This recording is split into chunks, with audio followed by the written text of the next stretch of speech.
পুরুলিয়ার সংস্কৃতিকে সে তার সৃজন শক্তি দিয়ে আরো সমৃদ্ধ করে চলেছে। এই অনিমেষকে যেমন আমরা এখানে ছাত্র হিসেবে পেয়েছিলাম, অনিমেষের ছেলে আজকে আমাদের ছাত্র। অতএব দুটি প্রজন্ম আমাদের এই চিত্তরঞ্জন উচ্চ বিদ্যালয়ে পড়াশোনা করে তারা আজকে সমাজে একটা জায়গায় গিয়ে উপস্থিত হচ্ছে বা উপস্থিত হয়েছে।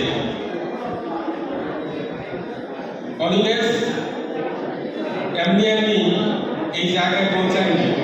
অনিমেষ হচ্ছে অত্যন্ত বিনয়ী। যে বিনয়টা হচ্ছে একটা ছাত্রের সবচেয়ে বড় বৈশিষ্ট্য। শুধু পড়াশোনা করলে হবে না, পড়াশোনার পাশাপাশি বিনীত হতে হয়। বিনয় না থাকলে কোনোদিন কোনো মানুষ বড় হতে পারে না।